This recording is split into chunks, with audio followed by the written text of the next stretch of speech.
sekali saya sampaikan anumodana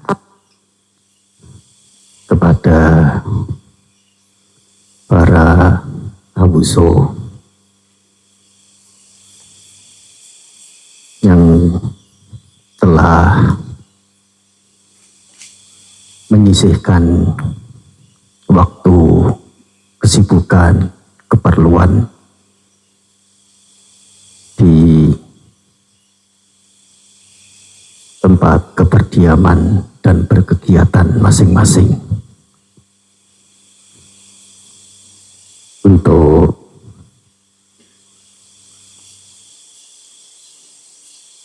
melakukan acara meskipun berlangsung relatif pendek. Bagaimanapun sedikit atau banyak kemanfaatan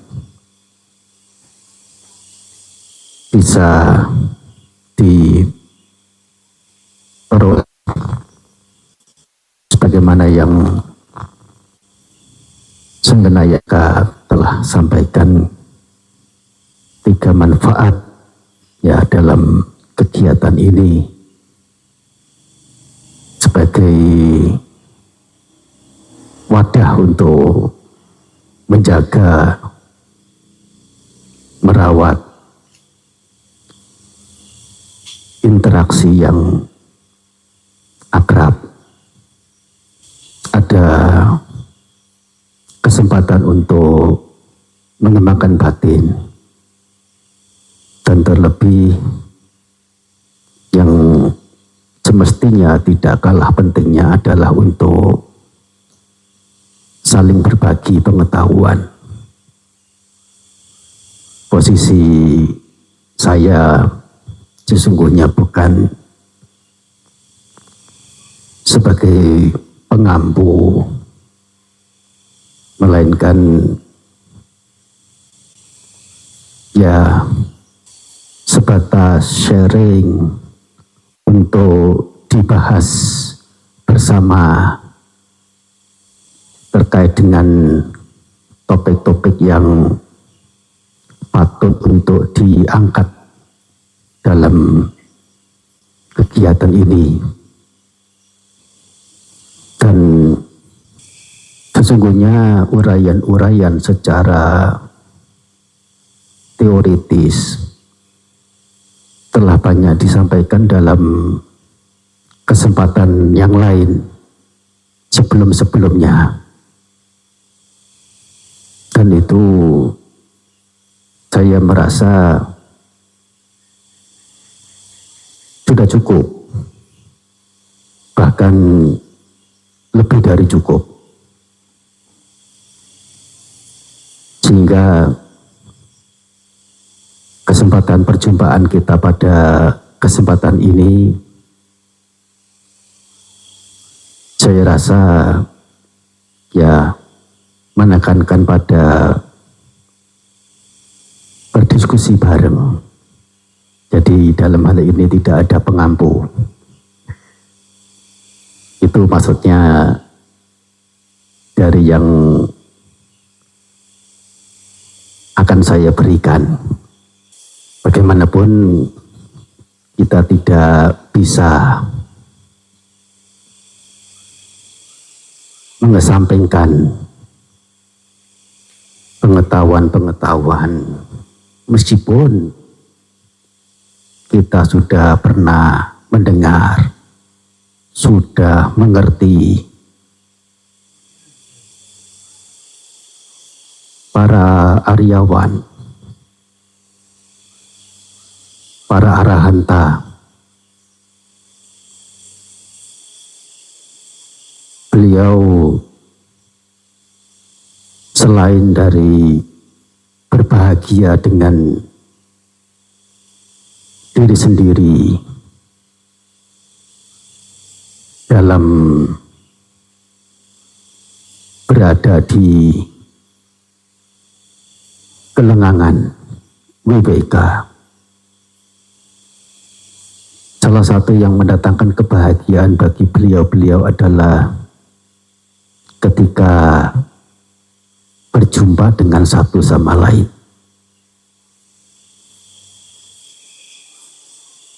Artinya para arahanta meskipun telah dikatakan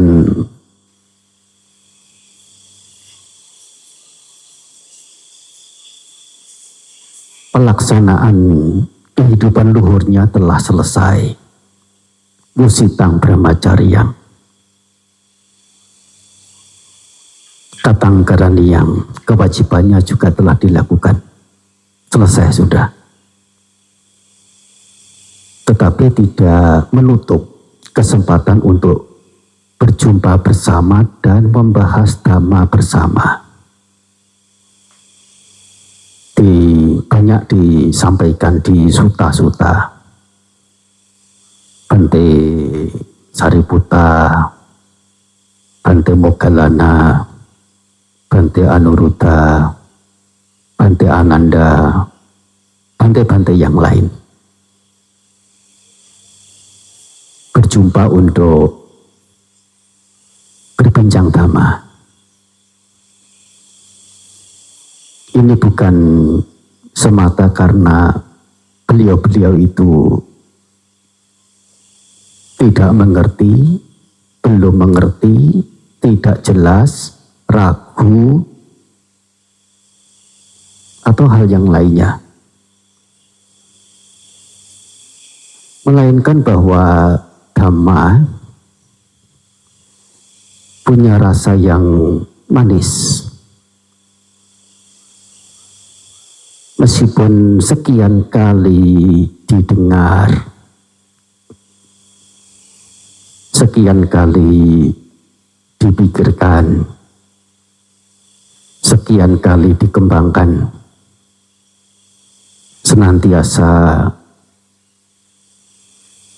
mendatangkan bahagia, bahagia yang tak terkait dengan hal-hal duniawi atau nirramisa sukha, kebahagiaan yang tidak ada amisa.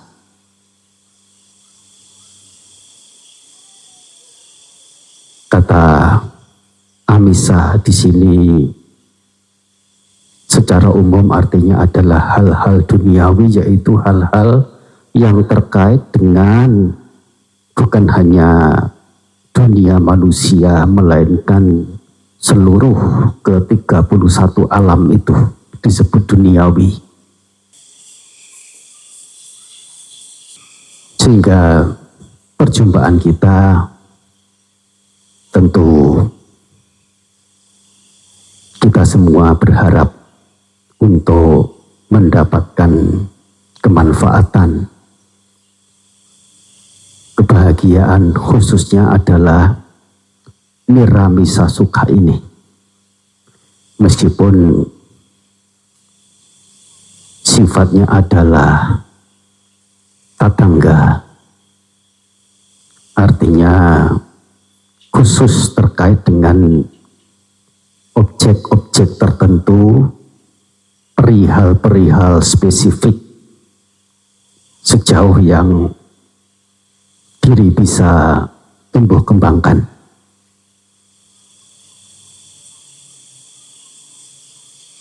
Dan memiliki kecenderungan berdiam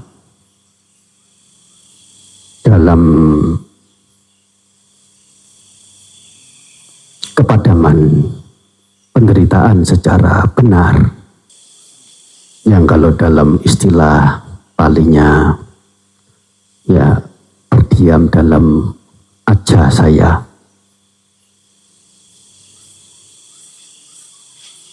Saya akan mengangkat sedikit ya terkait dengan perjumpaan kita ini, satu syair yang ada di Dhammapada. Bunyinya adalah asaddo akatanyu cak, ia yang kalau secara harfiahnya asaddo tidak bersada, akatanyu ia yang akatanyu, santiceto jayonaro seseorang ya yang tidak berkeyakinan secara harfiah. Yang akatanyu pencongkel engsel, santiceto atawakaso wantaso penutup celah, penutup kesempatan, wantaso ia yang telah memuntahkan cita-cita, memuntahkan harapan, memuntahkan ambisi-ambisi. Sesungguhnya sejak pertama berupasambada, seorang biku telah atau diharapkan telah tidak ada pengharapan apalagi. Orang yang tidak punya pengharapan itulah yang disebut dengan orang yang telah selesai. Karena pengharapan-pengharapan itulah suasana hati menjadi bergejolak dengan mematahkan harapan. Tidak ada gejolak dalam hati. Bagaimanapun ya sedikit diperjelas arti syair ini. Asaddo semestinya diartikan ia yang telah bukan percaya. Agak aneh bahasanya. Ia yang telah bukan percaya. Karena apa? Oleh karena telah menyaksikan sendiri, sehingga dikatakan yang bukan percaya, tetapi karena kesaksian oleh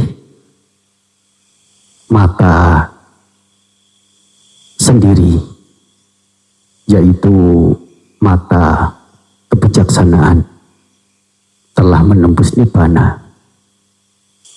Akatanyu artinya adalah ia yang telah mengetahui nibbana, yang dalam hal ini istilah nibbana digunakan kata akata, yang tidak terbuat, yang tidak terbentuk. Suatu keberadaan yang tidak terbentuk, tidak terbuat, tidak ada bentukan. Santiceto pencongkel engsel telah mematahkan engsel penyambung. Sandi artinya penyambung, sendi ya, engsel. Kata engsel di sini mengacu ke watta, lingkar, kilesa watta, kamma watta, dan vipaka watta. Lingkar berupa pengotor-pengotor batin, lingkar berupa perbuatan dan lingkar berupa akibat-akibat.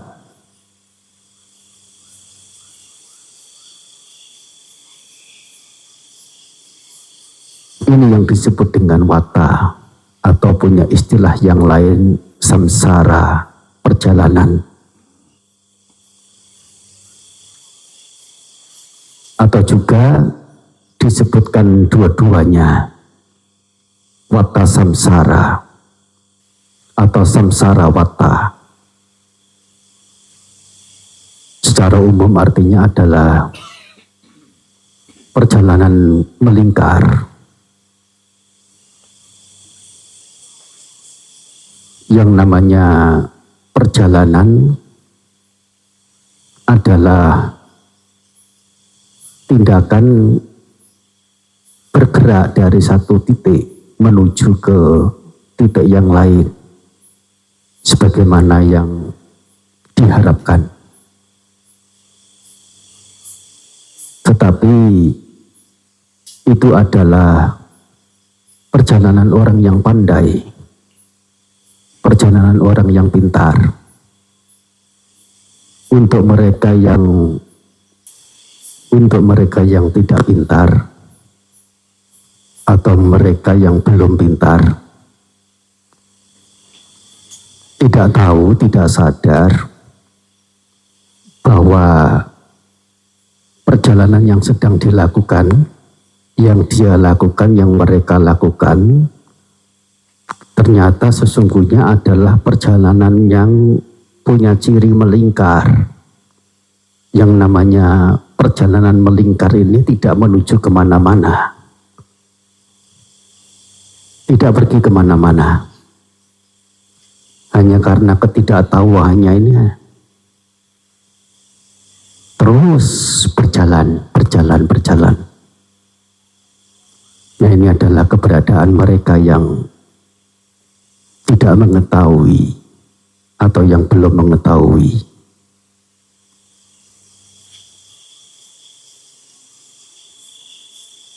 Karena kilesa-kilesa pengotor batin dalam bentuk kesenangan-kesenangan, menyenangi ini itu, yang bisa dibagi secara umum. Kesenangan berupa hal-hal yang mendatangkan kesenangan indriawi, atau kesenangan yang didasari oleh pandangan keliru sebagai yang tetap ada, atau juga kesenangan yang didasari oleh pandangan keliru sebagai yang tidak ada kelanjutan. Uceda, kata uceda ini diterjemahkan tidak berkelanjutan.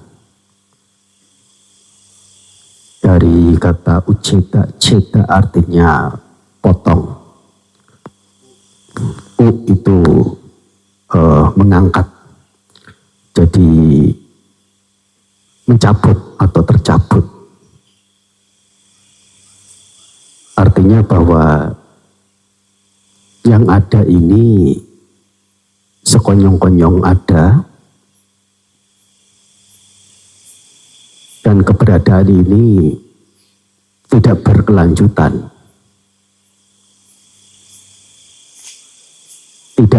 Tidak ada hal yang membuat yang disebut hidup ini lanjut ke kehidupan berikut dan berikut. Ini cara pandang keliru. Dan karena punya cara pandang keliru sebagai yang tidak berkelanjutan, tidak mengarah ke kehidupan dan kehidupan yang lain, ke yang lain lagi, sehingga menggunakan kesempatan hidup di kehidupan sekarang untuk meraih, untuk menggapai kesenangan-kesenangan. Atawakaso artinya adalah ia yang telah memangkas celah, telah menutup celah. Tidak lain adalah ia yang telah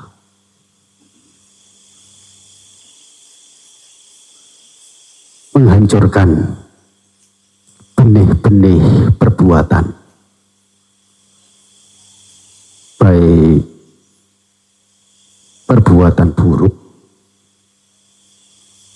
atau perbuatan nirpintar maupun perbuatan baik atau perbuatan pintar, kusala dan akusala kama, bija benih perbuatan yang buruk dan yang baik, yaitu yang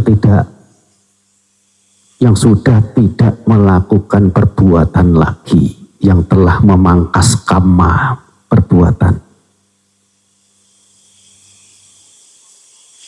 Karena kama terpangkas inilah tidak ada wipaka, tidak ada akibat berupa terlahir di alam-alam.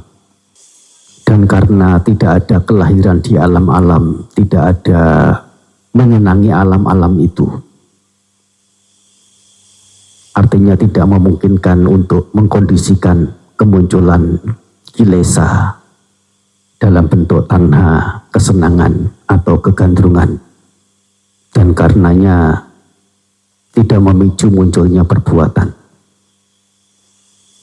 Artinya ia yang telah memangkas wakta, memangkas samsara, memangkas sangsara wata. Wantasa, wanta artinya memuntahkan, asa artinya harapan. Akan harapan telah melepeh harapan. Oleh karena nyana-nyana pengetahuan dalam maka nyana telah dicapai.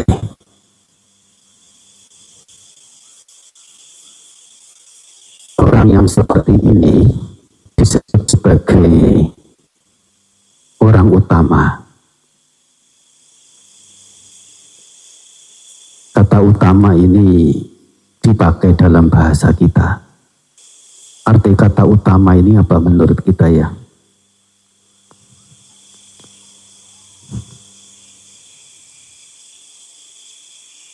Nah, kata utama, itu artinya naik, tama itu artinya adalah paling, atau dalam hal ini adalah yang paling tinggi. Ada akhiran tama, yang artinya adalah atau paling. Tara itu artinya lebih, itu tinggi, utara artinya lebih tinggi. Jadi kalau utama yang paling tinggi, tidak lain adalah ia yang telah bernibbana, telah mengakhiri penderitaan secara benar. Ini menjadi orang yang tertinggi. Tidak lain adalah berada dalam nilai-nilai kebijaksanaan. Bisa mendapatkan kebijaksanaan atau berada dalam kebijaksanaan. Perlu ada pengembangan. Pengembangan di sini tentu yang dimaksudkan adalah bhawana dalam bahasa Pali. Bhawana, kita tidak asing dengan kata ini. Tetapi bhawana ini idealnya itu pengembangan dalam hal apa? Seorang bhikkhu dalam ajaran ini dengan penimbangan yang benar, yang patut, patisangka yodiso, sati sambujanggang bhaweti, mengembangkan faktor penerangan berupa sati, punya ciri viveka nisitang, bergantung pada kelengangan, lengang.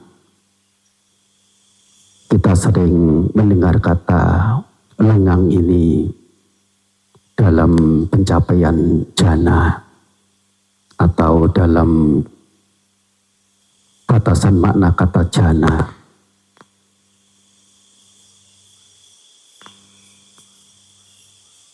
Jana pertama yaitu kelengangan dari 5 penghalang, 5 niwarana.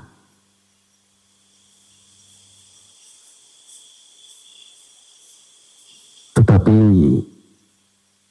ini hanya salah satu jenis kelengangan dari 5 jenis kelengangan atau viveka ini. Yang kalau dirinci ada tatangga viveka.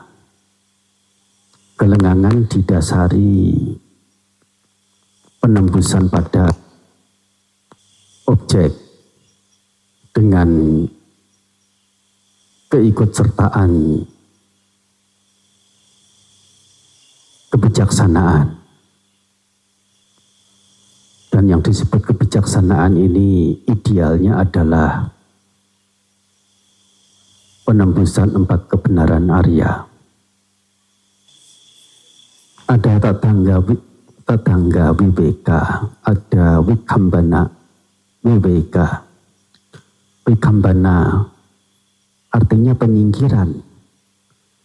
Sering kita membaca kata vikambana diartikan menindas atau menekan. Ini terjemahan yang salah. Vikambana dalam kata-kata pustaka pengulas diurai secara jelas. Vikambana itu artinya menyingkirkan, bukan sekadar menindas atau menekan. Oleh karena konotasi atau permaknaan kata menindas, menekan, sesuatu yang ditindas, sesuatu yang ditekan, sesungguhnya masih ada. Hanya menjadi tidak tampak karena tertindas, karena tertekan. Dalam pencapaian jana, niwarana 5 jenis itu tersingkirkan, hilang, tidak ada, bukan sebatas tertindas atau tertekan. Ada samucceda viveka, yaitu ketika seseorang telah mendapatkan maganyana, keempat jenis maga, sota, hingga Vipaka. Ada Passaddhi Viveka sebagai yang keempat, yaitu Viveka berupa keredaman, redam dari pengotor batin, adalah nama lain ketenangan dan juga nama lain sukha, kebahagiaan. Kebahagiaan dalam arti telah absennya penderitaan. Dan terakhir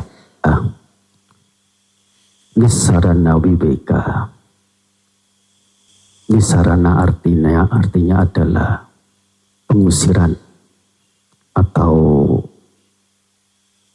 telah cabut, telah keluar. Ya, ini adalah 5 jenis Viveka. Menggunakan Viveka ini sebagai objek. Artinya menggunakan kelengangan. Lengang dari apa? Lengang dari pengotor-pengotor batin. Termasuk khususnya adalah lengang dari pandangan keliru, yaitu berada dalam pandangan benar, berada dalam kebijaksanaan. Apa di sini kebijaksanaan? Adalah 4 kebenaran Arya.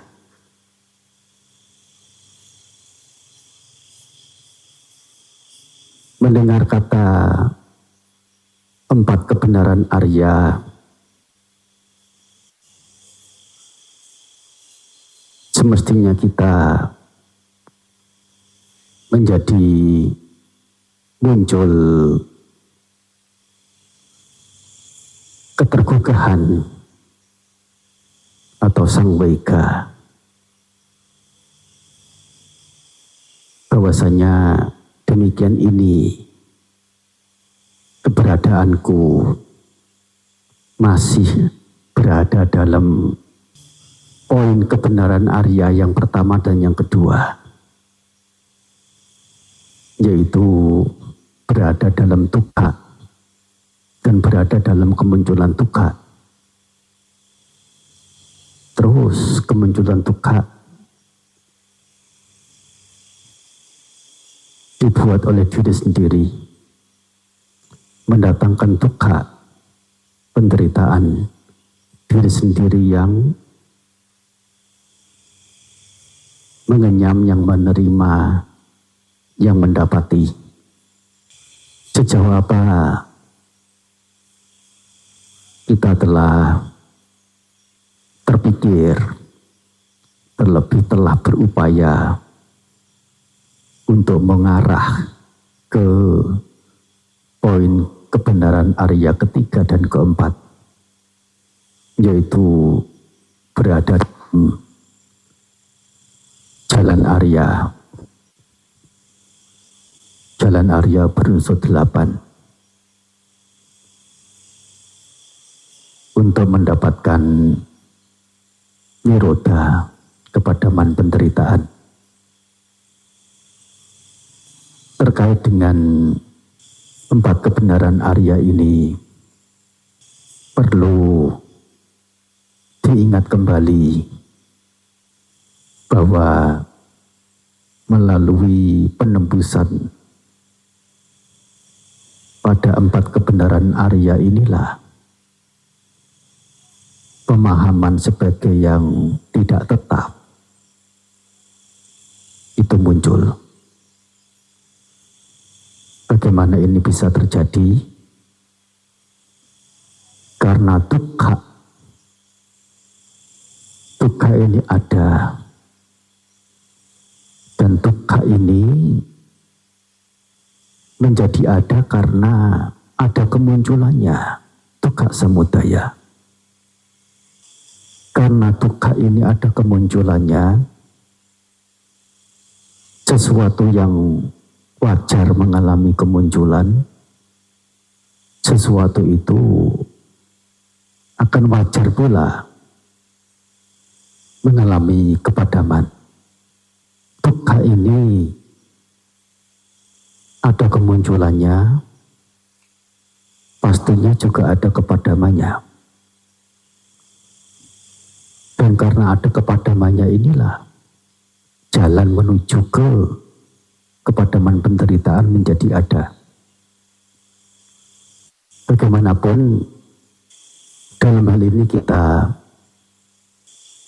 menunjuk secara khusus yaitu kebenaran Arya kedua dan yang ketiga, kemunculan penderitaan dan kepadaman penderitaan. Artinya jika dukkha penderitaan ini ada kemunculannya, dukkha ini ada kepadamannya, dukkha ini tetap ada atau tidak tetap, kekal ataukah tidak kekal. Nyana sebagai yang tidak tetap, sebagai yang tidak kekal atas dukkha ini menjadi ada, menjadi muncul. Dan karena mengerti sebagai yang tidak kekal, dukkha, apa yang disebut dukkha di sini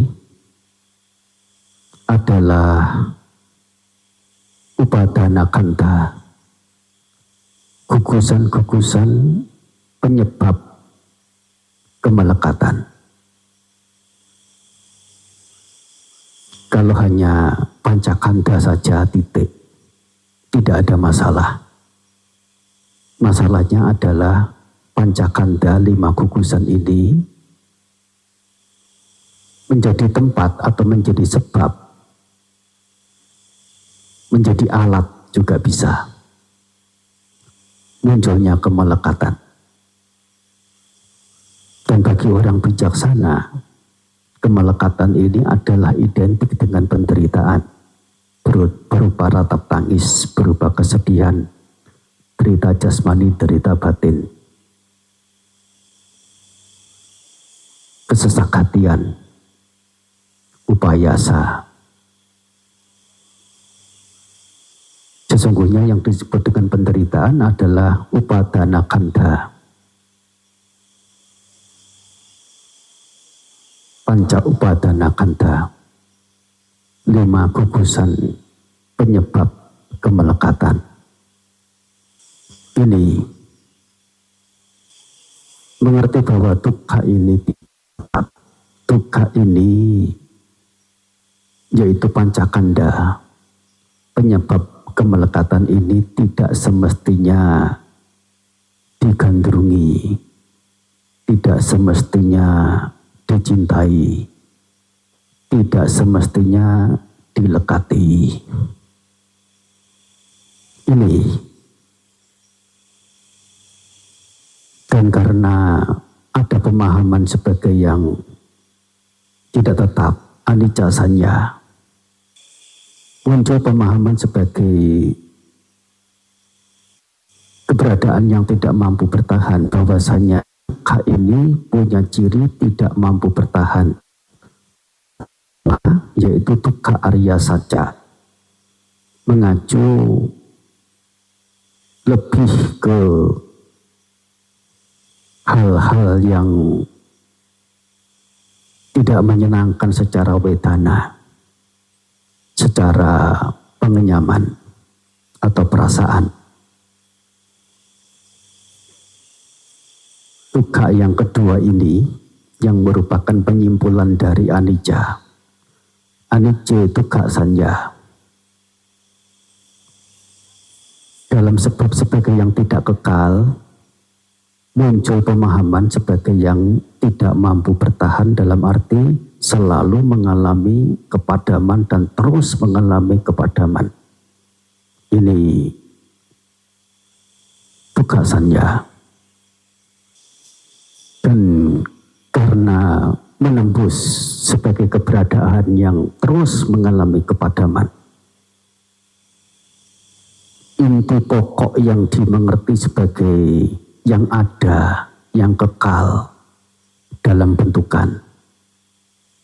Apalagi terhadap sesuatu yang bukan bentukan. Ini menjadi kabur, menjadi tidak jelas, menjadi tidak nyata, menjadi tampak, tidak terlihat. Artinya tidak ditemukan. Tidak ditemukan keberadaan inti, keberadaan diri. Anatta.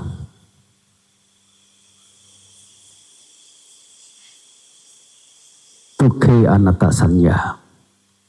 Dalam sebab sebagai yang tidak mampu bertahan inilah pemahaman sebagai yang tidak ada diri, yaitu tidak ada inti, yaitu yang bisa diungkap dalam bahasa kita. Tidak ada diri, tidak ada inti. Yang kalau bahasa lain mungkin tidak ada roh, tidak ada jiwa, tidak ada soul. Kalaupun itu disebut sebatas penyebutan untuk bahasa komunikasi, bisa menyebut jiwaku, jiwamu, jiwanya, jiwa mereka. Tetapi dalam konteks bahasa komunikatif yang orang yang punya pandangan benar meskipun tetap menggunakan istilah-istilah itu, istilah jiwa, istilah roh, istilah soul, atau bahkan istilah batin sekalipun, patut menyertakan pemahaman secara prinsipial bahwa keberadaan sesungguhnya dari apa yang disebut jiwa, roh, soul, atau apapun disebut adalah keberadaan abstrak yang bergantung pada rupa, yang punya ciri tidak kekal, tidak mampu bertahan, dan tidak ada diri, tidak ada inti. Kembali pada pemahaman dasarnya. Ini dijelaskan terkait dengan sebagaimana yang diungkap dalam penguraian di awal, yaitu pengembangan faktor pencerahan, faktor penerangan berupa sati atau pengingat. Artinya sati ini dijadikan sebagai objek.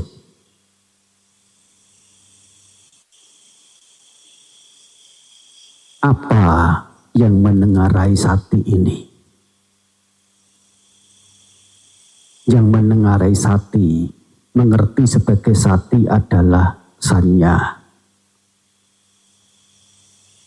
Sanya atau pengertian bahwa ini sati ada. Apa sati? Sati adalah pengingatan. Pengingatan secara bagaimana bijaksananya sesuatu itu dikenali. Sati ini punya ciri tertampak jelas.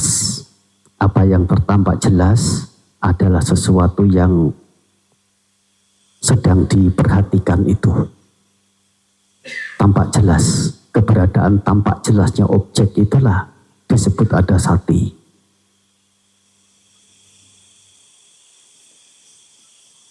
Dan sati bisa dikenali, bisa dimengerti.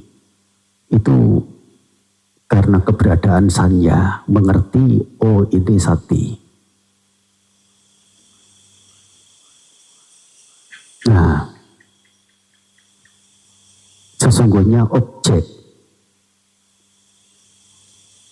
yang diangkat, meskipun secara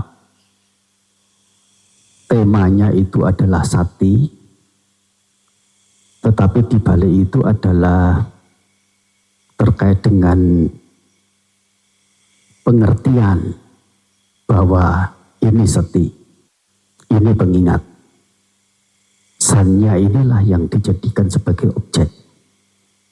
Demikian pula sesungguhnya dengan yang lain. Dhammawijaya Sambojjhanga, Wirya Sambojjhanga,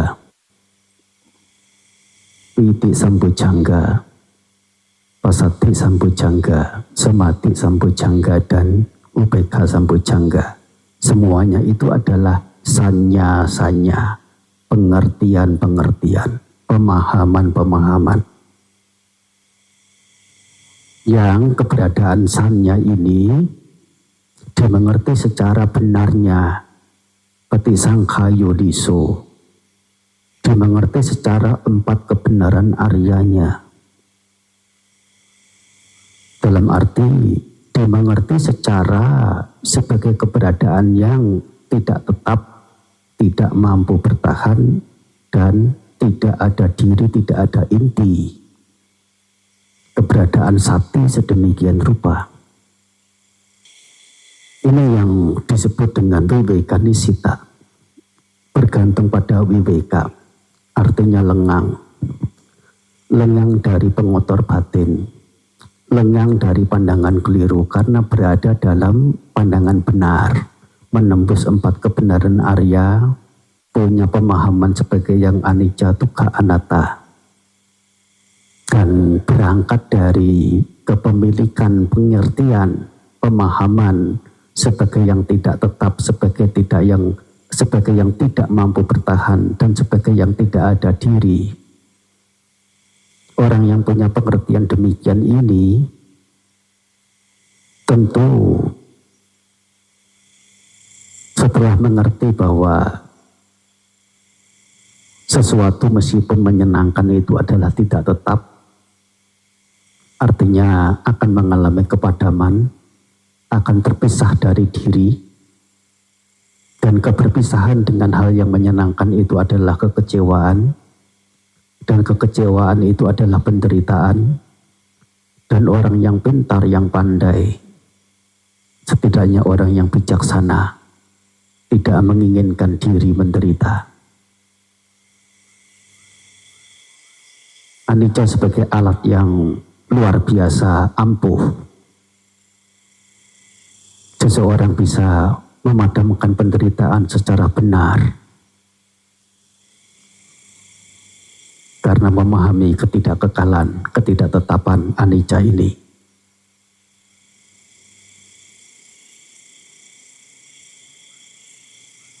Dan dikatakan telah yang memiliki kebijaksanaan, yang telah memiliki pandangan benar.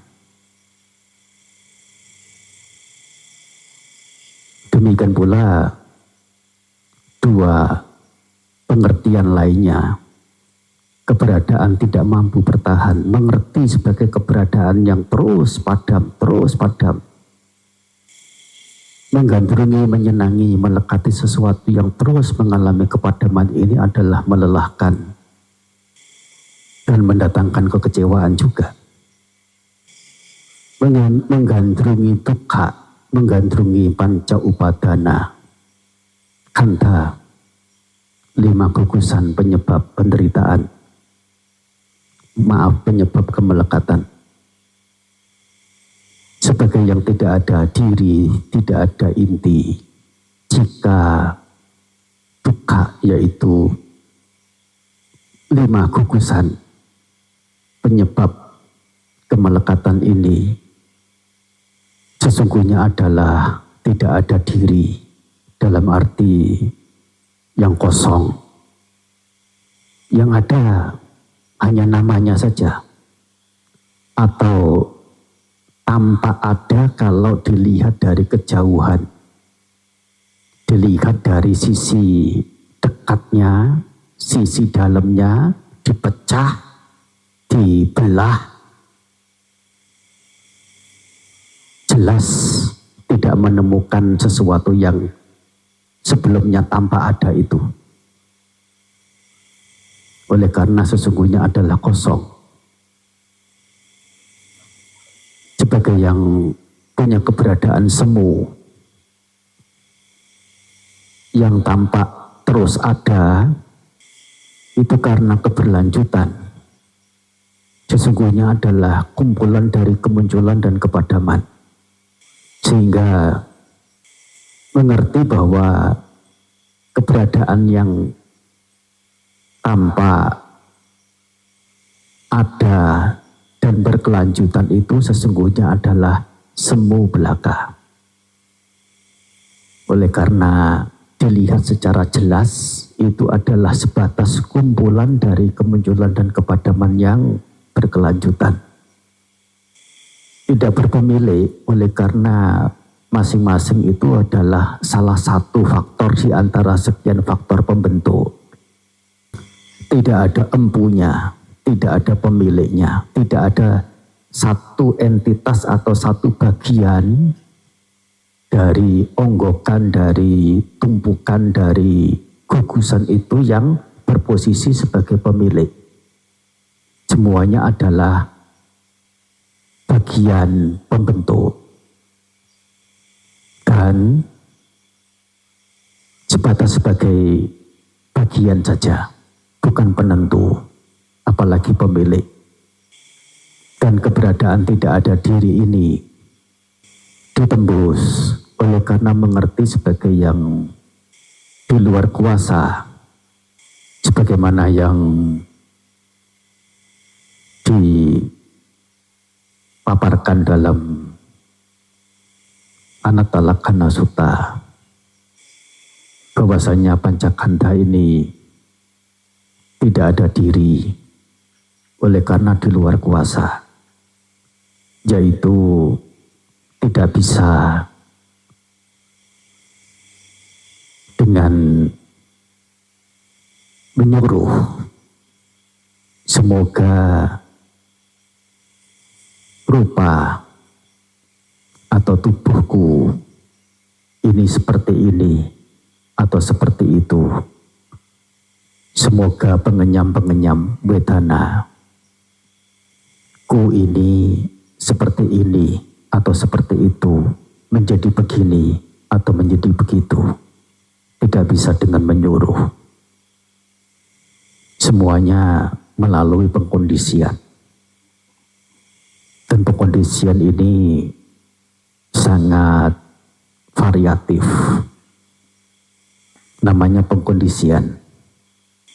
Jika faktor-faktor dalam pengkondisian ini dominan untuk mengarah ke sesuatu yang diharap, harapan itu punya potensi besar untuk tercapai. Tetapi jika pengkondisiannya itu tidak mencukupi, meskipun sudah ada upaya, ada usaha, hal-hal yang diharapkan berpotensi besar untuk tidak tercapai juga. Ini adalah tentang, ya, secara simpulannya adalah mengenali sebagai yang anicca dukkha anatta, atasannya yang mengenali sati, bahwasanya yang mengenali sati ini adalah tidak kekal, adalah keberadaan tidak mampu bertahan, adalah keberadaan yang tidak ada diri. Dan karenanya pengotor batin termasuk pandangan keliru tersingkirkan secara benarnya.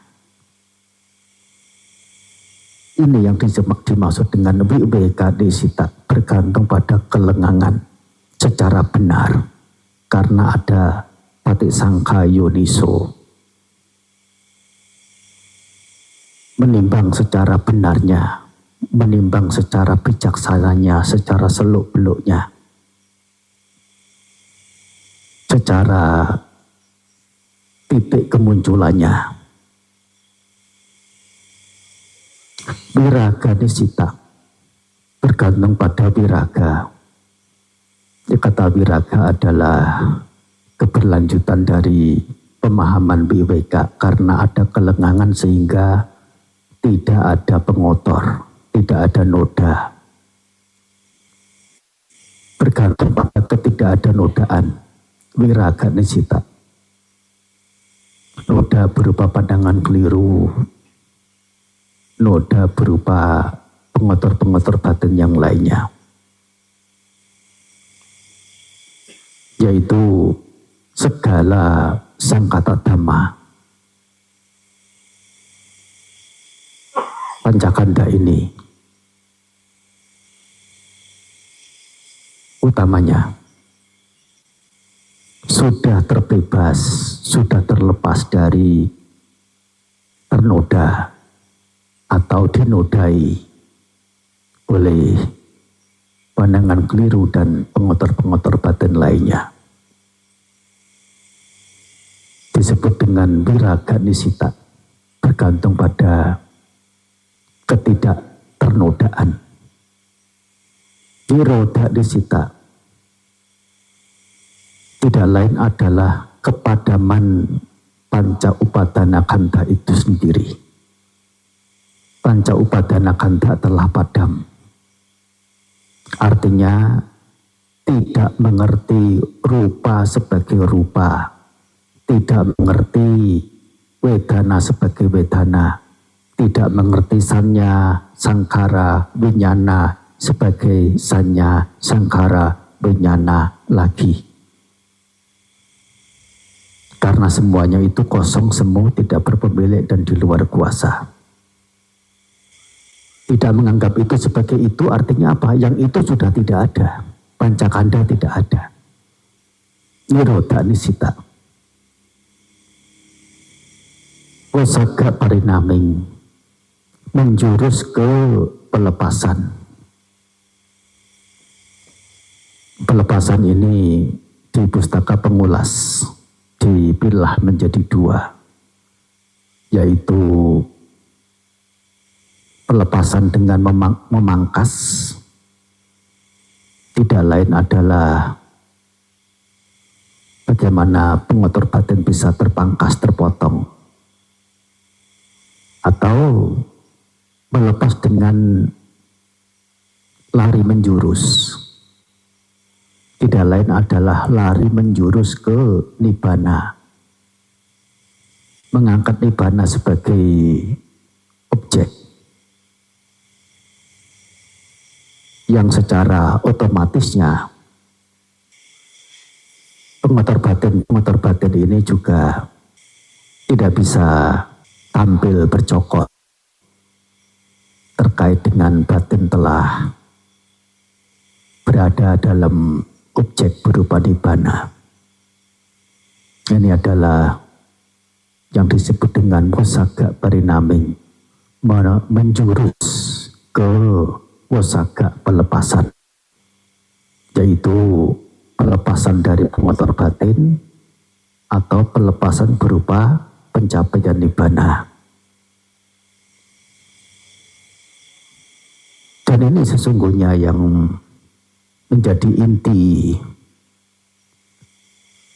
cita bhawana, yang disebut dengan bhawana pengembangan. Secara idealnya pengembangan bojjhanga ini yang Sang Buddha angkat, meskipun bhawana pengembangan ini dijelaskan oleh beliau Guru Agung kita, banyak hal yang menjadi objek dalam bhawana, yang menjadi alat dalam bhawana,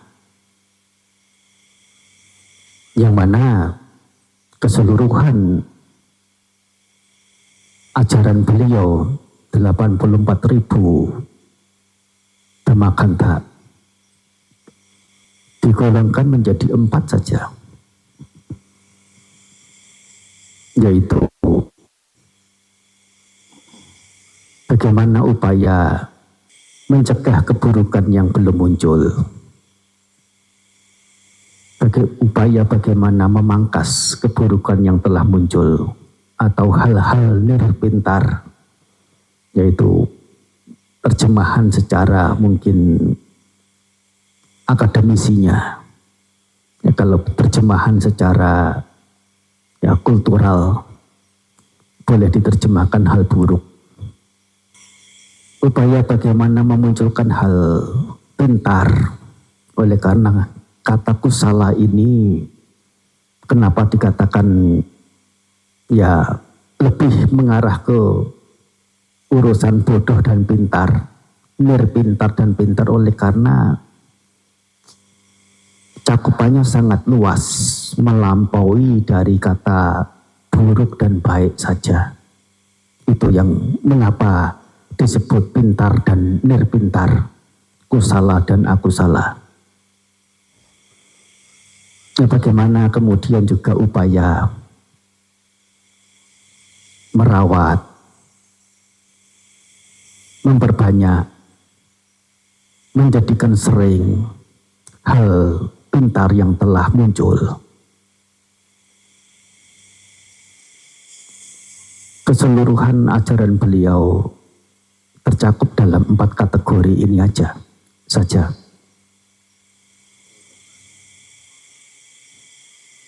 Sehingga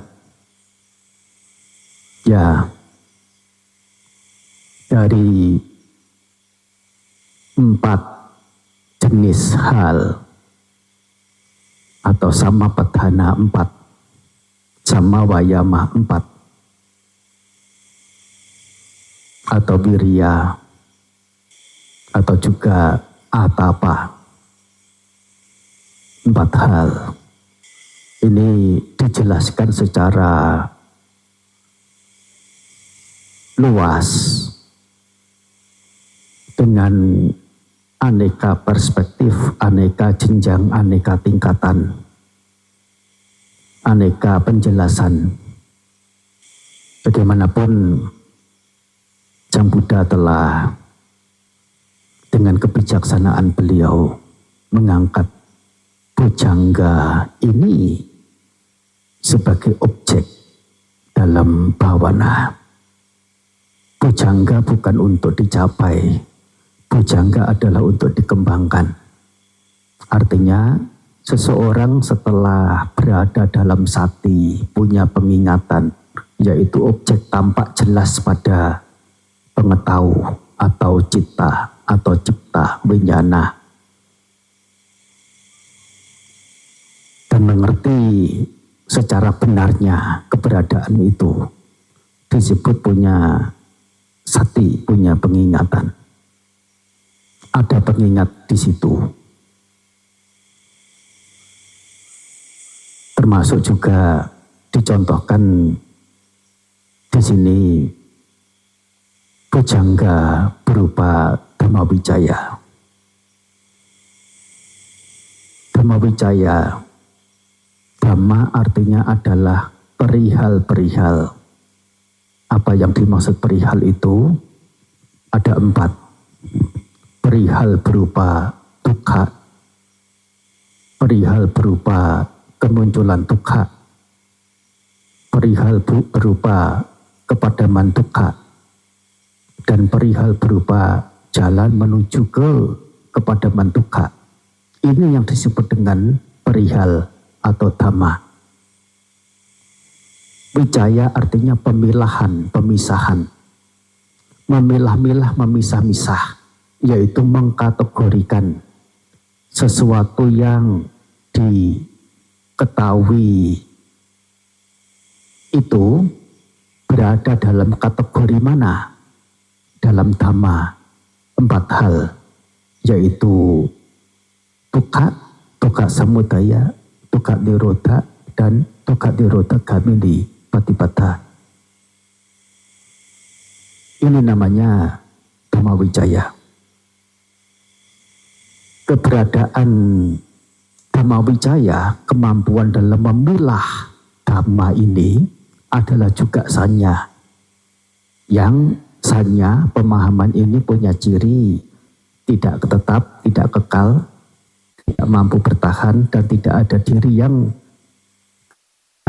sannya itu kepemilikan Dhammawijaya, memilah-milah perihal-perihal. Ini juga tidak semestinya digandrungi, disenangi, dicintai, dilekati, mengingat keberadaan Dhammawijaya berciri tidak ada diri utamanya, tidak ada inti, yaitu yang kosong, yang semu, yang tidak berpemilik, dan yang di luar kuasa. Dhamma jika diberi masuk ke dalam akan menjadi semakin mendalam.